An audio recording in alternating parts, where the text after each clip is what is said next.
Solusi dua negara atau two-state solution kembali menjadi pusat perhatian dunia. Kali ini, sorotan datang dari media Israel yang mengangkat pernyataan tegas Presiden Republik Indonesia, Prabowo Subianto, terkait syarat mutlak Indonesia dalam mengakui kedaulatan Israel.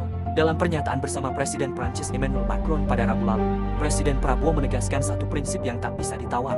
Indonesia hanya akan mengakui Israel jika Israel terlebih dahulu mengakui kemerdekaan Palestina. Pernyataan ini sekaligus membuka fakta penting yang selama ini kerap disalahpahami.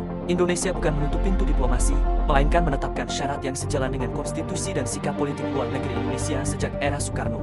Kemerdekaan adalah hak segala bangsa. Presiden Prabowo bahkan menyatakan secara terbuka bahwa Indonesia siap menjalin hubungan diplomatik resmi dengan Israel selama pengakuan terhadap negara Palestina benar-benar diwujudkan.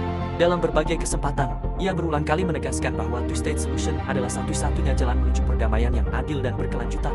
Namun di sisi lain, media Israel seperti The Times of Israel kembali menyoroti sikap keras pemerintah Israel yang hingga kini secara terbuka menolak berdirinya negara Palestina. Pemerintah Israel beranggapan bahwa kemerdekaan Palestina justru akan membahayakan keamanan nasional mereka dan berpotensi memperpanjang konflik. Padahal secara global, hampir 150 negara di dunia telah mengakui Palestina sebagai entitas negara dengan pemerintahan yang berpusat di Ramallah. Indonesia sendiri sejak lama berada di garis depan dukungan internasional bagi kemerdekaan Palestina.